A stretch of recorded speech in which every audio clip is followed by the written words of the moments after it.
Hi hello ನಮಸ್ಕಾರ, welcome to the my channel. ಹೇಗಿದ್ದೀರಾ ಎಲ್ಲರೂ? ನಿಮಗೆ ನೋಡ್ಬೇಕಲೇ ಗೊತ್ತಿರ್ಬೋದು. ಸೊ ನಾನಿವತ್ತು ಬ್ಯೂಟಿ ಟಿಪ್ಸ್ ಬಗ್ಗೆನೇ ಮಾತಾಡಲಿಕ್ಕೆ ಬಂದಿದ್ದೇನೆ ಅಂತ. So 100% correct. ಇವತ್ತಿನ ನಾನು ವ್ಲಾಗಲ್ಲಿ ಅಂದರೆ ನಾವು ನಮ್ಮ ಸ್ಕಿನ್ ಕೇರನ್ನು ನಾವು ಪಾರ್ಲರ್ಗೆ ಹೋಗಿ ಎಷ್ಟು ಟೈಮಿಗೆ ಹೇಗೆ ಮಾಡಬೇಕು ಎಂಬುದನ್ನು ನಾನು ಹೇಳ್ತೇನೆ. ಸೊ ಇದು ಯಾವುದೇ ರೀತಿಯಂಥ ಪ್ರಮೋಷನ್ಸ್ ವಿಡಿಯೋಸ್ ಅಲ್ಲ. ಸೊ ನಮಗೆ ಬಿಸ್ನೆಸ್ಗೆ ರಿಲೇಟೆಡ್ ಆಗುವಂಥ ವಿಡಿಯೋ ಕೂಡ ಅಲ್ಲ. ಬಟ್ ಇದರಿಂದ ನಿಮಗೆ ಏನಾದರೂ ಒಂದು ಯೂಸ್ ಆಗ್ಬೋದು. ಯಾಕೆಂದರೆ ನಾವು ಆಲ್ರೆಡಿ ನಾವು ಸ್ಕಿನ್ ಕೇರ್ ಬಗ್ಗೆ ನಾವು ಟ್ರೈನಿಂಗ್ ತಗೊಂಡೇ ಬಂದಿದ್ದೇವೆ. ಆ್ಯಂಡ್ ಯಾಕೆಂದರೆ ನಾವು ಆರ್ಟಿಸ್ಟ್ ಆಗಿರೋದರಿಂದ ಸೊ ನಮ್ಮ ಸ್ಕಿನ್ನಿಗೆ, ಪ್ರತಿಯೊಬ್ಬರ ಸ್ಕಿನ್ನಿಗೆ ಸೂಟ್ ಆಗುವಂತಹ ಮೇಕಪ್ ಆಗಿರ್ಬೋದು ಅಥವಾ ಫೇಶಿಯಲ್ಸ್ ಆಗಿರ್ಬೋದು, ಪ್ರತಿಯೊಂದು ಕೂಡ ನಾವು ಯೂಸ್ ಮಾಡುವಾಗ ನಿಮ್ಮ ಸ್ಕಿನ್ನಿಗೆ ಸೂಟ್ ಆಗುವಂತಹ ನಾವು ಕಾಸ್ಮೆಟಿಕ್ಸನ್ನು ಹಾಕ್ತೇವೆ. ಸೊ ಹಾಗಾಗಿ ನಾವು ಪ್ರತಿಯೊಬ್ಬರ ಸ್ಕಿನ್ ಬಗ್ಗೆ ನಮಗೆ ಮೊದಲು ಗೊತ್ತಿರಬೇಕು. ಅದು ನಾವು ಹೇಗೆ ನೀವು ಪಾರ್ಲರ್ಗೆ ಹೋಗಿ ನೀವು ಸ್ಕಿನ್ ಕೇರ್ ಮಾಡಬೇಕು ಎಂಬುದನ್ನು ನಾನು ಹೇಳ್ತಾ ಇದ್ದೇನೆ. ನಿಮಗೆ ಗೊತ್ತೇ ಇರ್ಬೋದು. ನೋಡಿ ಸ್ನೇಹಿತರೆ, ಫಸ್ಟ್ ನಾವು ಯಾವುದೇ ಮೇಕಪ್ ಆಗಿರ್ಬೋದು ಅಥವಾ ಯಾವುದೇ ಒಂದು ಕ್ರೀಮನ್ನು ನಾವು ಫೇಸ್ಗೆ ಅಪ್ಲೈ ಮಾಡುವಾಗ ಸೊ ಫಸ್ಟ್ ನಮ್ಮ ಸ್ಕಿನ್ನಿಗೆ ಅದು ಸೂಟ್ ಆಗುತ್ತಾ ಅಥವಾ ನಮಗದು ಆಗುತ್ತಾ ಅನ್ನೋದನ್ನು ನಾವು ಟೆಸ್ಟ್ ಮಾಡ್ಕೋಬೇಕು. ಯಾಕೆಂದರೆ ಪ್ರತಿಯೊಂದು ಫೇಶಿಯಲ್ಸ್ ಆಗಿರ್ಬೋದು, ಪ್ರತಿಯೊಂದು ನೀವು ಹೇಳಿದಾಗೆ ಅಂದರೆ ಪ್ರತಿಯೊಂದು ಸ್ಕಿನ್ನಿಗೆ ಸೂಟ್ ಆಗೋದಿಲ್ಲ. ಕೆಲವರು ಹೇಳ್ತಾರೆ ನಮಗೆ ಅಂಥದ್ದೇ ಬೇಕು ಅಂತ. ಸೊ ಕೆಲವರು ಮಾಡ್ತಾರೆ, ಆದರೆ ತಪ್ಪೇನಲ್ಲ. ಅದು ನಿಜವಾಗ್ಲೂ ನಾವು ಸ್ಕಿನ್ನಿಗೆ ನಿಮ್ಮ ಸ್ಕಿನ್ನಿಗೆ ಸೂಟ್ ಆಗುವಂತಹ ಫೇಶಿಯಲನ್ನೇ ನಾವು ನಮ್ಮ ಶಾಪಲ್ಲಿ ಸರ್ವಿಸನ್ನು ಕೊಡ್ತೇವೆ. ಸೊ ಇಷ್ಟವರೆಗೆ ಕೂಡ ಹಾಗೆಯೇ ಕಸ್ಟಮರಿಗೆ ಅವರಿಗೆ ಸ್ಕಿನ್ಗೆ ಯಾವುದು ಸೆಟ್ ಆಗುತ್ತೆ ಸೊ ಅದನ್ನೇ ನಾನು ಇಷ್ಟವರೆಗೆ ಮಾಡ್ತಾ ಹೋಗಿರೋದು. ಸೊ ಅದರಲ್ಲಿ ನಮಗೆ ಅವರಿಗೆ ರಿಸಲ್ಟ್ ಕೂಡ ಸಿಗ್ತದೆ. ಸೊ ನಮ್ಮ ಸ್ಕಿನ್ನಲ್ಲಿ 3 ವಿಧ ಇದೆ. First fair, medium, dusky. ನಿಮಗೆ ಗೊತ್ತೇ ಇದೆ, ಫೇರ್, ಮೀಡಿಯಮ್, ಡಸ್ಕಿ. ಆಲ್ಮೋಸ್ಟ್ ನಮ್ಮ ಸ್ಕಿನ್ ಇರೋದು ಮೀಡಿಯಮ್ ಸ್ಕಿನ್ ಟೋನ್ ಹೆಚ್ಚಿನವರದು. ಆಮೇಲೆ ಡಸ್ಕಿ, ರೇರ್, ಫೇರ್ ಕೂಡ ತುಂಬ ಕಡಿಮೆ ಇರುತ್ತೆ.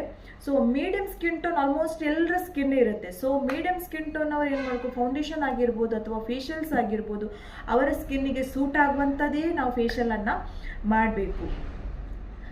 ನಾನು ಆಲ್ಮೋಸ್ಟ್ ಎಲ್ಲರಿಗೆ ಸಜೆಸ್ಟ್ ಮಾಡ್ತೇನೆ, ನೀವು ಅಂದರೆ ಫಸ್ಟ್ ನಮ್ಮ ಸ್ಕಿನ್ನನ್ನು ನಾವು ಫಸ್ಟ್ ಕೇರ್ ಮಾಡಿದ್ರೆ ಯಾವುದೇ ರೀತಿಯಂತಹ ಮೇಕಪ್ ನಿಮಗೆ ಅಷ್ಟೊಂದು ಗ್ಲೋ ಅನ್ನೋದು ಕೊಡೋದಿಲ್ಲ. ಸೊ ಹಾಗಾಗಿ ನಾನು ಪ್ರತಿಯೊಬ್ಬರಿಗೆ ಹೇಳೋದು ಏನಂದರೆ, ಸಾಧ್ಯವಾದಷ್ಟು ಫೇಶಿಯಲನ್ನು ಮಾಡಲಿಕ್ಕೆ ಟ್ರೈ ಮಾಡಿ. ಅಂದರೆ ಇವನ್ ನಿಮಗೆ ಫಂಕ್ಷನ್ ಇರುವಾಗ ಒಂದು 3 days ಬಿಫೋರ್ ಮಾಡಿದರೆ ಇಸ್ ದ ಬೆಸ್ಟ್ ಅಂತ ಅನಿಸುತ್ತೆ ನನಗೆ. ಸೊ ಸಾಧ್ಯವಾದಷ್ಟು ಮಾಡಿ, ಒಳ್ಳೆ ರಿಸಲ್ಟ್ ಸಿಗ್ತದೆ, ಯಾವುದೇ ರೀತಿಯಂಥ ಸೈಡ್ ಎಫೆಕ್ಟ್ಸ್ ಆಗೋದಿಲ್ಲ. ಸೊ ಇವನ್ ನಾನು ಕೆಲವರಿಗೆ ಬರಲಿಕ್ಕೆ ಕಷ್ಟ ಆಗುತ್ತೆ ಅಂತ ಹೇಳ್ತಾರೆ. So I agree.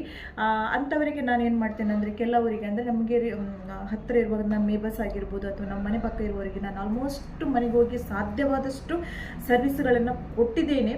ಸೊ ಕೊಡ್ತೇನೆ ಕೂಡ. ಯಾಕೆಂದರೆ ನಮಗೆ ಅವರು ಕೊಡುವಂತಹ money that is not important actually. But ಅವರು ನಮಗೆ ಒಂದು ಕೊಡುವಂಥ ಪ್ರೀತಿ ಏನಿದೆಯೋ ಸೊ ಅದು ನಮಗೆ ಅಲ್ಟಿಮೇಟ್. ಸೊ ಹಾಗಾಗಿ ಎಷ್ಟೇ ಬ್ಯುಸಿ ಇದ್ದರೂ ಕೂಡ ನಾನು ಅಷ್ಟೇ ನಮ್ಮ ಪಾರ್ಲರ್ಗೆ ನಾನು ಎಷ್ಟು ಅವರಿಗೆ ಯಾವ ರೇಟಲ್ಲಿ ನಾನು ಅವರಿಗೆ ಸರ್ವಿಸ್ ಕೊಡ್ತೀನ ಆ ರೇಟಿಗೆ ನಾನು ಮನೆಗೆ ಹೋಗಿ ಕೆಲವರಿಗೆ ಸರ್ವಿಸನ್ನು ಕೊಟ್ಟಿದ್ದೇನೆ. ಸೊ ಅದೇ ನಾನು ಒಳ್ಳೆ ದೊಡ್ಡ ಕೆಲಸ ಮಾಡಿದ್ದೀನಿ ಅಂತ ಹೇಳ್ತಾ ಇಲ್ಲ, ಬಟ್ ಅದು ನನಗೆ ಸ್ಯಾಟಿಸ್ಫ್ಯಾಕ್ಷನ್ ಇದೆ. ಯಾಕೆಂದರೆ ನಮ್ಮ ಕೆಲಸ ಅನ್ನೋದು ನಮಗೆ ಭಾರ ಅಂತ ನಾನು ಯಾವತ್ತೂ ನಾನು ಭಾವಿಸಿಲ್ಲ. ಇವನ್ ನಾನಿನ್ನು ನಮ್ಮ ಜೊತೆ ಟ್ರೈನಪ್ ಆದವರಿಗೆ ಕೂಡ ನಾನು ಟ್ರೈನಿಂಗ್ ಕೊಡುವಾಗಲೂ ಕೂಡ ಇದನ್ನೇ ಹೇಳೋದು, ಕೆಲಸವನ್ನು ನಾವು ಮಾಡುವ ಕೆಲಸನ ಯಾವತ್ತೂ ಭಾರ ಅಂತ ಅನ್ಕೋಬೇಡಿ, ಖುಷಿಯಾಗಿ ಮಾಡಿ. ಯಾಕೆಂದರೆ ಅದು ನಮಗೆ ಒಂದು 3 ಹೊತ್ತು ಹಣ್ಣು ಹಾಕುವಂತಹ ಒಂದು ಕೆಲಸ. ಸೊ ಹಾಗಾಗಿ ಅದನ್ನು ಯಾವತ್ತೂ ಯಾರಿಗೂ ಅದು ಭಾರ ಅಂತ ನೀವು ಯೋಚನೆ ಮಾಡಲಿಕ್ಕೆ ಹೋಗಬೇಡಿ. ಖಂಡಿತವಾಗ್ಲೂ ಪಾಪ ಕೆಲವರಿಗೆ ಬರಲಿಕ್ಕೆ ಕಷ್ಟ ಆಗುತ್ತೆ. ಸೊ ನಮ್ಗೆ ಗೊತ್ತಾಗುತ್ತೆ. ಸೊ ಅಂಥವರಿಗೆ ಎಷ್ಟೇ ಕಷ್ಟ ಆದರೂ ಪರವಾಗಿಲ್ಲ, ಸ್ವಲ್ಪ ಟೈಮ್ ಅಡ್ಜಸ್ಟ್ಮೆಂಟ್ ನಿಮಗೆ ಆ ಕಡೆ ಈ ಕಡೆ ಆಗ್ಬೋದು. ಆದರೆ ಮನೆಗೆ ಹೋಗಿ ಕೆಲವರಿಗೆ ಸರ್ವಿಸ್ಗಳನ್ನು ಕೊಡಲಿಕ್ಕೆ ನಾನು ಪ್ರಯತ್ನ ಪಡ್ತೇನೆ ಕೂಡ. ಸೊ ಹಾಗೆ ನಾನು ಏನೇ ಹೇಳೋದಂದರೆ, ಕೆಲವರಿಗೆ ಶಾಪಿಗೆ ಬರ್ತಾರೆ. ಸೊ ಸಾಧ್ಯವಾದಷ್ಟು ಒಂದು ತಿಂಗಳಿಗೆ ಫ್ರೂಟ್ಸ್ ಇದು ತಿಂಗಳಿಗೆ ಒಂದು ಅಟ್ಲೀಸ್ಟ್ 1 ಫೇಶಿಯಲ್ ಆದರೆ ತಗೊಂಡ್ರೆ ಸೊ ಐ ಥಿಂಕ್ ಒಳ್ಳೆ ರಿಸಲ್ಟ್, ನಿಮಗೆ ಒಳ್ಳೆ ಸ್ಕಿನ್ ಮೇಂಟೈನ್ ಮಾಡ್ಬೋದು ಅಂತ ಹೇಳ್ತೇನೆ. ಮನೆಯಲ್ಲಿ ಕೂಡ ನಾನು ಆಲ್ಮೋಸ್ಟ್ ಕೆಲವೊಂದು ವ್ಲಾಗ್ ಮಾಡಿದ್ದೇನೆ ಮಾಡುವವರಿಗೆ. ಸೊ ಕೆಲವರು ಹೆಚ್ಚಿನವರು ಅದನ್ನು ಮಾಡಲಿಕ್ಕೆ ಹೋಗೋದೇ ಇಲ್ಲ. ನಾವು ಜಸ್ಟ್ ವಿಡಿಯೋಸ್ ಹಾಕಿದರೂ ಕೂಡ ಅದನ್ನು ಯಾರು ಹೆಚ್ಚು ಮಾಡಲಿಕ್ಕೆ ಹೋಗೋದಿಲ್ಲ. ಬಿಕಾಸ್ ಯಾಕೆಂದರೆ ಅವರಿಗೆ ಟೈಮ್ ಸಿಗೋದಿಲ್ಲ. ಸೊ ಅದನ್ನು ಮಾಡ್ತಾ ಹೋದರೆ ಅವರಿಗೆ ಟೈಮ್ ಸಿಗೋದಿಲ್ಲ. ಆಮೇಲೆ ಅದನ್ನು ಒಟ್ಟು ಮಾಡಲಿಕ್ಕೂ ಅವರಿಗೆ ಪೇಷನ್ಸ್ ಇರೋದಿಲ್ಲ. ಸೊ ಅಂಥವರಿಗೆ ನಾನು ಹೇಳೋದು, ಸಾಧ್ಯವಾದಷ್ಟು ಪಾರ್ಲರ್ಗೆ ಬನ್ನಿ ನಿಮಗೆ ಟೈಮ್ ಸಿಕ್ಕಾಗ. ಸೊ ಪಾರ್ಲರ್ಗೆ ಬರಲಿಕ್ಕೆ ನಮಗೆ ಕಷ್ಟ ಆಗ್ತಿದೆ ಅಂತಿದ್ದಾಗ ಖಂಡಿತವಾಗ್ಲೂ ನನಗೆ ಒಂದು 2 ಮುಂಚಿನ ದಿವಸ ಆದರೂ ನೀವು ಕಾಲ್ ಮಾಡಿ ಹೇಳ್ಬೋದು. ಈ ಥರ ಫೇಶಿಯಲ್ಸ್ ಅಂದರೆ ನಾವು ಏನಂದರೆ ಆಲ್ಮೋಸ್ಟ್ ನಾವು ಮನೆಗೆ ಬಂದು ಕೊಡ್ತೇವೆ. ಆ್ಯಕ್ಚುಲಿ ಯಾರು ಬಂದು ಆ ಥರ ಕೊಡೋದಿಲ್ಲ ಸರ್ವಿಸ್ಗಳನ್ನು, ಯಾಕಂದರೆ ಒಳ್ಳೊಳ್ಳೆ ಮೇಕಪ್ ಆರ್ಟಿಸ್ಟಲ್ಲಿ ನಿಮ್ಮ ಮನೆಗೆ ಬಂದು ಕೊಡು, ಯಾಕಂದರೆ ಅಲ್ಲಿ ವ್ಯವಸ್ಥೆಗಳು ಇರೋದಿಲ್ಲ. ಸೊ ಹಾಗೆ ಹೇಳೋದು ನಾನು, ಪ್ರತಿಯೊಬ್ಬರ ಮನೆಯಲ್ಲಿ ಅಂಥ ವ್ಯವಸ್ಥೆಗಳು ಇರೋದಿಲ್ಲ. ಸೊ ನಿಮಗೆ ಇಲ್ಲಿ ಕಂಫರ್ಟ್ ಕೊಟ್ಟ ಹಾಗೆ ನಿಮಗೆ ಅಲ್ಲಿ ನಮಗೆ ಮಾಡಲಿಕ್ಕೆ ಸ್ವಲ್ಪ ಕಷ್ಟ ಆಗುತ್ತೆ. ಸೊ ಅಷ್ಟು ಸಿಗೋದಿಲ್ಲ ಅಂತ ಅಲ್ಲ, ಸಿಗುತ್ತೆ, ಬಟ್ ಸ್ವಲ್ಪ ಕಷ್ಟ ಆಗುತ್ತೆ ಅಂತ ಹೇಳೋದು. ಸೊ ಸಾಧ್ಯವಾದಷ್ಟು ನಿಮಗೆ ಪಾರ್ಲರಿಗೆ ಬಂದು ಸರ್ವಿಸ್ಗಳನ್ನು ಕೊಡಬಹುದು. ಮತ್ತು ಕೆಲವರಿಗೆ ಬರಲಿಕ್ಕೆ ಆಗೋದಿಲ್ಲ, ಕೆಲಸದಲ್ಲಿ ತುಂಬ ಬ್ಯುಸಿ ಇರ್ತಾರೆ. ಸೊ ಅಂಥವರಿಗೆ ನಾವು ಮನೆಗೆ ಬಂದು ಖಂಡಿತವಾಗ್ಲೂ ನಮ್ಮ ಕೈಯಿಂದ ಆದಷ್ಟು ನಾನು ಮನೆಯಲ್ಲಿ ಯಾವ ಸರ್ವಿಸ್ಗಳನ್ನು ನನ್ನ ಕೈಯಿಂದ ಕೊಡೋದಕ್ಕೆ ಸಾಧ್ಯನೋ ಅಷ್ಟರ ಮಟ್ಟಿಗೆ ನಾನು ಕೊಡ್ತೇನೆ, ಮನೆಗೆ ಬಂದು ಸರ್ವಿಸ್ಗಳನ್ನು ಕೊಡ್ತೇನೆ ಕೆಲವರಿಗೆ. ಸೊ ಯಾಕೆಂದರೆ ಅವರು ತುಂಬ ನಮಗೆ ಅಡ್ಜಸ್ಟ್ ಆಗಿರ್ತಾರೆ. ಸೊ ಹಾಗಾಗಿ ಅವರು ಹೇಳಿದ ಅವ್ರು ರಿಕ್ವೆಸ್ಟ್ ಮಾಡಿದೆ ನಾವು ಯಾವತ್ತೂ ಇಲ್ಲ ಅಂತ ಹೇಳಲಿಕ್ಕೆ ಆಗೋದಿಲ್ಲ. ಸೊ ಸಾಧ್ಯವಾದಷ್ಟು ನಾನು ಫ್ರೀ ಮಾಡ್ಕೊಂಡಾದರೂ ಬಂದೇ ಬರ್ತೇನೆ ಕೆಲವರಿಗೆ ಸರ್ವಿಸ್ಗಳನ್ನು ಕೊಡೋದಕ್ಕೆ. ಆಮೇಲೆ ಇನ್ನೊಂದು ವಿಷಯ ಏನಂದರೆ, ಸಾಧ್ಯವಾದಷ್ಟು ನಾವು ಅಂದರೆ ನಾವು ಸ್ಕಿನ್ ಕೇರ್ನ ಮಾಡೋಣ. ಯಾಕಂದರೆ ನಮ್ಮ ಬಾಡಿಯಲ್ಲಿರುವಂಥದ್ದು, ನೀವು ಫಸ್ಟಿಗೆ ನಾನು ಹೇಳಿದ್ದೇನೆ, ನೀವು ಯಾವತ್ತೂ ಕಂಪೇರ್ ಮಾಡಲಿಕ್ಕೆ ಹೋಗಬೇಡಿ. ಏಜ್ ಆಗಿರ್ಬೋದು, ಪ್ರತಿಯೊಬ್ಬರಿಗೂ ಕೂಡ ನಾನು ಡಸ್ಕಿ ಇದ್ದೀನಿ, ನಾನು ಅಷ್ಟು ಆ ಥರ ಯಾವ ರೀತಿ ನೀವು ಮೈಂಡಲ್ಲಿ ಒಂದು ನೆಗೆಟಿವ್ ಥಾಟ್ಸನ್ನು ನಿಮ್ಮ ಮೈಂಡಲ್ಲಿ ಇಟ್ಕೊಳ್ಬೇಡಿ. ಸೊ ಖಂಡಿತ ಪ್ರತಿಯೊಬ್ಬರಿಗೂ ಎಲ್ರಿಗೂ ಒಂದು ದೇವರು ಅವರವರದೇ ಆದಂತಹ ಒಂದು ರೂಪವನ್ನು ಕೊಟ್ಟಿರ್ತೇವೆ. ಸೊ ಅದನ್ನು ನಾವು ಸ್ವಲ್ಪ ಜಾಸ್ತಿ ಕ್ರಿಯೇಟ್ ಮಾಡ್ತೇವೆ ಅಷ್ಟೇ, ಬಟ್ ಪ್ರತಿಯೊಬ್ಬರಿಗೂ ಒಂದು ಒಳ್ಳೆಯ ರೂಪ ಕೊಟ್ಟಿರ್ತಾರೆ. ಸೊ ಅದನ್ನು ನಾವು ಕೆಲವರಿಗೆ ಗೊತ್ತಿರುವುದಿಲ್ಲ. ಸೊ ಅದನ್ನು ನಾವು ಸರಿ ಮಾಡ್ತಾ ಅದನ್ನೊಂದು ಬೇರೆ ರೀತಿಯಲ್ಲಿ ನಾವು ಅವರಿಗೆ ಒಂದು ಕ್ರಿಯೇಟ್ ಮಾಡಿ ಒಂದು ಹೊಸ ಲುಕ್ಕನ್ನು ನಾವು ಕೊಡ್ತೇವೆ ಅಷ್ಟೇ. ಸೊ ಪ್ರತಿಯೊಬ್ಬರಿಗೂ ಒಂದು ಅವರವರದೇ ಆದಂತಹ ಒಂದು ಸೌಂದರ್ಯ ಇರುತ್ತೆ. ಅದನ್ನು ದಯಮಾಡಿ ಅದನ್ನು ಹಾಳು ಮಾಡಲಿಕ್ಕೆ ಹೋಗಬೇಡಿ. ನಿಮ್ಮ ಒಳಗೆ ನಿಮ್ಮ ಸೌಂದರ್ಯವನ್ನು ಅದನ್ನು ಸಾಧ್ಯವಾದಷ್ಟು ಮೇಂಟೈನ್ ಮಾಡಲಿಕ್ಕೆ ನೋಡಿ. ಯಾಕೆಂದರೆ ಹೆಣ್ಮಕ್ಳಿಗೆ ಮುಖ್ಯವಾಗಿ ಬೇಕಿರುವಂಥದ್ದು ಒಂದು ಹೇರ್, ಮತ್ತೊಂದು ಅವರ ಸೌಂದರ್ಯ. ಸೊ ಅದು ನೀವು ಎಷ್ಟೇ ಏಜ್ ಆದರೂ ಏಜ್ ಬಗ್ಗೆ ಟೆನ್ಷನ್ ಮಾಡಲಿಕ್ಕೆ ಹೋಗಬೇಡಿ. ನಾವು ಯಾಕೆಂದರೆ ನಮ್ಮ ಸೌಂದರ್ಯವನ್ನು ನಾವು ದಯಮಾಡಿ ಅದು ಹಾಳು ಮಾಡಲಿಕ್ಕೆ ಹೋಗಬೇಡಿ. ಯಾಕಂದರೆ ಜನರು ನಮ್ಮನ್ನು ಐಡೆಂಟಿಫೈ ಮಾಡೋದೇ ಅದರಿಂದ. ಸೊ ಹಾಗಾಗಿ ಪ್ರತಿಯೊಬ್ಬರಿಗೂ ಕೂಡ ಒಳ್ಳೆ ಸೌಂದರ್ಯ ಇದೆ. ಅದನ್ನು ನಾವು ಒಂದು ಸ್ವಲ್ಪ ನಾವು ಎಫರ್ಟ್ ಹಾಕಿ ಅದಕ್ಕೊಂದು ಹೊಸ ಲುಕ್ ನಾವು ಕ್ರಿಯೇಟ್ ಮಾಡ್ತೇವೆ ಅಷ್ಟೇ. ಆಮೇಲೆ ಇನ್ನೊಂದು ವಿಷಯ ಏನಂದರೆ, ಸಾಧ್ಯವಾದಷ್ಟು ನಾವು ಹೊರಗಡೆ ಹೋದಾಗ, ಇನ್ನು ನಿಮಗೆ ವಿಂಟರ್ ಸೀಸನ್ ಆಯಿತು, ಚಳಿ ಟೈಮಲ್ಲಿ ತುಂಬ ಸ್ಕಿನ್ ಡ್ರೈ ಆಗುತ್ತೆ ಕೆಲವರಿಗೆ, ಅದು ನಾವು ಗಮನದಲ್ಲಿ ತಗೊಳ್ಳೋದೇ ಇಲ್ಲ. ಸೊ ಅಂಥವ್ರಿಗೆ ಏನಂದರೆ ಒಂದು ಲಿಮಿಟೆಡ್ ಅಂದರೆ ನಿಮ್ಮ ಶಾಪಲ್ಲೆಲ್ಲ ಸಿಗುತ್ತೆ. ಸೊ ಮಾಯ್ಶ್ಚರೈಸಿಂಗ್ ಹಾಕ್ತಾ ಹೋಗಿ ಕೈಗೆ, ಯಾಕೆ ತುಂಬ ಡ್ರೈ ಆಗಿರುತ್ತೆ ಚಳಿ ಟೈಮಲ್ಲೆಲ್ಲ.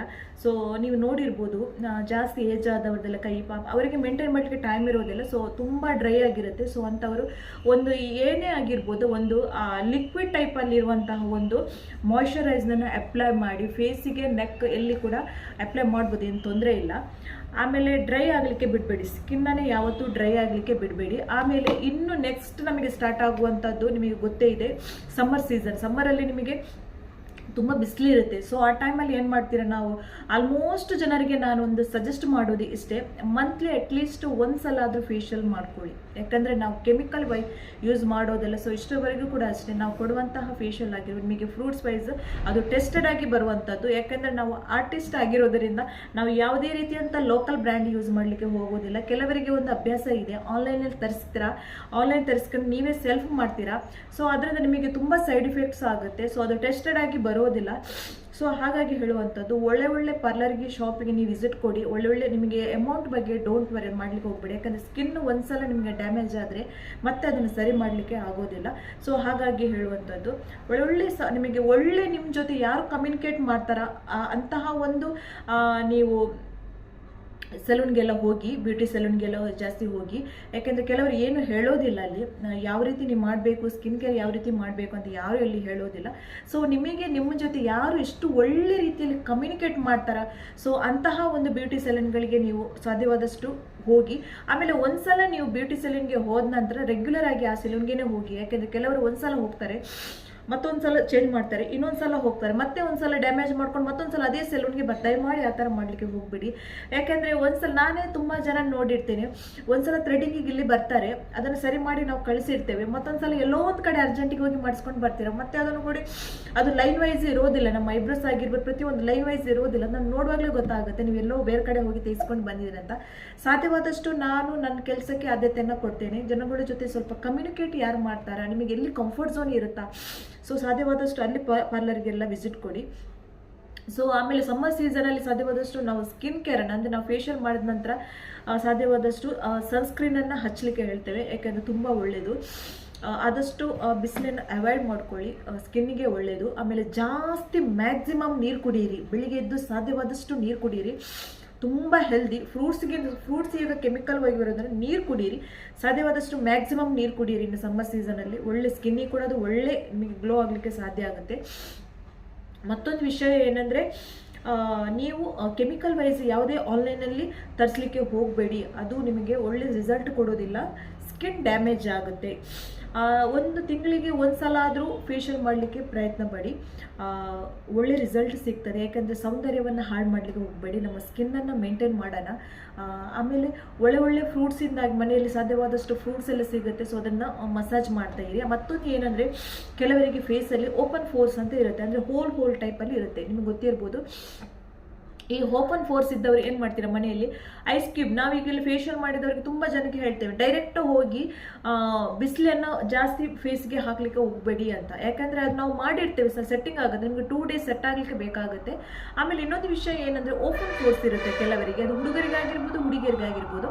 ಸೊ ಅಂಥ ಓಪನ್ ಫೋರ್ಸ್ ಇರುವವರು ಮನೆಯಲ್ಲಿ, ನಮಗೆ ಐಸ್ ಕ್ಯೂಬ್ ಫ್ರೀಸರ್ ಎಲ್ಲರ ಮನೆಯಲ್ಲಿ ಇದ್ದೇ ಇರುತ್ತೆ, ಸೊ ಐಸ್ ಕ್ಯೂಬಿಂದ ನಾವು ಡೈಲಿ ಬೆಳಿಗ್ಗೆ ಸಂಜೆ ಒಂದು ಕಾಟನ್ ಬಟ್ಟೆ ಒಳಗೆ ಹಾಕಿ ಐಸ್ ಕ್ಯೂಬನ್ನು ಜಸ್ಟ್ ಫೇಸಿಗೆ ಈ ಥರ ಮಸಾಜ್ ಮಾಡಿ, ಅದು ಒಳ್ಳೆ ನಿಮಗೆ ಸ್ಕಿನ್ ಕೂಡ ಒಳ್ಳೆ ಟೈಟ್ ಸ್ವಲ್ಪ ಸಾಫ್ಟ್ ಆಗುತ್ತೆ ಕೆಲವರಿಗೆ. ಆಮೇಲೆ ಸ್ಕಿನ್ನನ್ನು ಡ್ರೈ ಆಗಲಿಕ್ಕೆ ಬಿಡಬೇಡಿ, ಸ್ಕಿನ್ನನ್ನು ಯಾವತ್ತೂ ಡ್ರೈ ಆಗಲಿಕ್ಕೆ ಬಿಡಬೇಡಿ.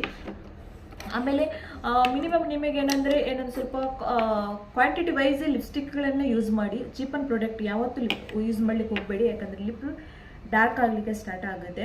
ಅದು ಕೂಡ ಒಂದು ನಾನು ಟಿಪ್ಸ್ ನಿಮಗೆ ಒಂದು ಮುಂಚಿನ ಬ್ಲಾಗಲ್ಲಿ ನಾನು ಹೇಳಿದ್ದೇನೆ. ಸೊ ದಯಮಾಡಿ ಅಂತಹ ಒಂದು ಲೋಕಲ್ ಪ್ರಾಡಕ್ಟನ್ನು ಯಾವತ್ತೂ ಯಾರಿಗೂ ಯೂಸ್ ಮಾಡಲಿಕ್ಕೆ ಯಾವತ್ತೂ ಹೋಗಬೇಡಿ, ಅದು ಒಳ್ಳೆಯದಲ್ಲ. ಸೊ ಇನ್ನೂ ಅದೇ ಹೇಳಿ, ಮನೆಯಲ್ಲಿ ನಾವು ಸಾಧ್ಯವಾದಷ್ಟು ಮಸಾಜ್ ಮಾಡಿ, ಫ್ರೂಟ್ಸ್ ಮಸಾಜ್ ಆಗಿರ್ಬೋದು, ಅಥವಾ ನೀವು ಫೇಶಿಯಲ್ ಮಾಡಿ ಹೋಗಿದ ನಂತರ ಮನೆಯಲ್ಲಿ ನಿಮ್ಮದೇ ಆದಂಥ ಫ್ರೂಟ್ಸ್ ಮಸಾಜ್ ಆಗಿರ್ಬೋದು, ಅಥವಾ ಐಸ್ ಕ್ಯೂಬಿಂದ ಫೇಸಿಗೆ ಒಂದು ಅಪ್ಲೈ ಮಾಡುವಂಥದ್ದು. ಸೊ ಅದು ಮತ್ತಷ್ಟು ನಿಮ್ಮ ಸ್ಕಿನ್ನನ್ನು ಒಳ್ಳೆ ರೀತಿಯಲ್ಲಿ ಮೇಂಟೈನ್ ಮಾಡಲಿಕ್ಕೆ ಸಾಧ್ಯ ಆಗುತ್ತೆ. ಸೊ ಸಾಧ್ಯವಾದಷ್ಟು ಅದನ್ನು ಮಾಡಿ. ಇನ್ನೊಂದು ಸಲ ನಾನು ನಿಮಗೆ ಲಾಸ್ಟ್ ವೀಡಿಯೋಲ್ಲೂ ಹೇಳಿದ್ದೇನೆ, ಹೇರ್ ಕೇರ್ ಕೂಡ ಅಷ್ಟೇ ತುಂಬ ಒಳ್ಳೆಯದು. ಸೊ ಅದನ್ನು ಕೂಡ ಕೇರ್ ಮಾಡ್ತಾ ಇರಿ. ಸಾಧ್ಯವಾದಷ್ಟು ಇವಾಗ ಹೇರ್ ಫಾಲ್ ಆಗ್ತಿದೆ ತುಂಬ ಜನರಿಗೆ, ಸೊ ಅದನ್ನು ಕೂಡ ಒಳ್ಳೆ ರೀತಿಯಲ್ಲಿ ಕೇರ್ ಮಾಡಿ.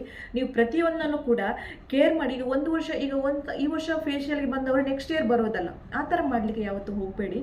ಯಾಕೆಂದರೆ ನಿಮಗೆ ಗೊತ್ತಾಗೋದಿಲ್ಲ. ನೀವು ಒಂದ್ಸಲ ನಿಮ್ಮ ಫೇಸನ್ನು ನೀವು ಮಿರರನ್ನು ನೋಡ್ತಾ ಇದ್ದರೆ ನಿಮಗೆ ಗೊತ್ತಾಗುತ್ತೆ. ನಿಮಗೆ ಸ್ವಲ್ಪ ಟೈಮನ್ನು ಕೊಡಿ, ದಯಮಾಡಿ ಹೇಳೋದು, ಸ್ವಲ್ಪ ಟೈಮನ್ನು ಕೊಡಿ. ಸಾಧ್ಯವಾದಷ್ಟು ಫೇಸಿಗೆ ಆಗಿರ್ಬೋದು ಹೇರ್ಗೆ ಕೇರ್ ಮಾಡ್ತಾ ಇರಿ, ಆವಾಗ ಒಳ್ಳೆ ರಿಸಲ್ಟ್ ಸಿಗ್ತದೆ ನಿಮಗೆ. ನಿಮಗೆ ಕೇರ್ ಮಾಡಿದಷ್ಟು ನೀವು ಅದು ನಿಮಗೆ ಒಳ್ಳೆಯದಾಗ್ತದೆ. ಸೊ ಹಾಗಾಗಿ ಒಳ್ಳೆ ಹೆಲ್ದಿ ಫುಡ್ಗಳನ್ನು ತಿನ್ನಿ, ಜಂಕ್ ಫುಡ್ಗಳನ್ನು ಅವಾಯ್ಡ್ ಮಾಡಿ. ಸಾಧ್ಯವಾದಷ್ಟು ಒಳ್ಳೆ ಫುಡ್ಗಳನ್ನು ತಿನ್ನಿ, ಖಂಡಿತವಾಗ್ಲೂ ಅದರಲ್ಲೂ ಕೂಡ ಸ್ಕಿನ್ನನ್ನು ಮೇಂಟೈನ್ ಮಾಡಲಿಕ್ಕಾಗುತ್ತೆ. ಸೊ ಫಸ್ಟ್ ನಾವು ಯಾವುದೇ ಮೇಕಪ್ ಮಾಡಿದ್ರು ಕೂಡ ಸ್ಕಿನ್ನ ಒಂದು ಕರೆಕ್ಟಾಗಿರಬೇಕು. ಸೊ ಸ್ಕಿನ್ ಬಗ್ಗೆ ನಮಗೆ ಫಸ್ಟ್ ಗೊತ್ತಿರಬೇಕು, ಆ ನಂತರ ಮಾತ್ರ ನಮಗೆ ಪ್ರತಿಯೊಂದನ್ನು ಕೂಡ ನಾವು ಕಲೀಲಿಕ್ಕೆ ಸಾಧ್ಯ ಆಗುತ್ತೆ. ಸೊ ಐ ಹೋಪ್ ನಿಮಗೆ ಸ್ವಲ್ಪ ಯೂಸ್ ಆಗ್ಬೋದು ಅಂತ ಅನ್ಕೋತೀನಿ. ಸೊ ನಿಮಗೆ ನಾನು ನೋಡುವ ಇನ್ನೊಂದು ಹೊಸ ವಿಡಿಯೋದೊಂದಿಗೆ ನಾನು ಸಿಗ್ತೇನೆ. ಒಳ್ಳೆ ವಿಡಿಯೋ ವ್ಲಾಗನ್ನು ಮಾಡಲಿಕ್ಕೆ ನಾನು ಟ್ರೈ ಮಾಡ್ತೇನೆ, ನೋಡುವ. ಸೊ ಅಲ್ಲಿವರೆಗೆ ನನ್ನ ವಿಡಿಯೋ ಇಷ್ಟ ಆದರೆ ಲೈಕ್ ಮಾಡಿ, ಯಾರಾದರೂ ಹೊಸಬರು ನೋಡಿದರೆ ಸಬ್ಸ್ಕ್ರೈಬ್ ಮಾಡಿ. ಮುಂದಿನ ಹೊಸ ವಿಡಿಯೋದಿಂದ ನಾನು ನಿಮ್ಮೊಂದಿಗೆ ಸಿಗ್ತೇನೆ. ಅಲ್ಲಿವರೆಗೆ ಟಾಟಾ ಬಾಯ್.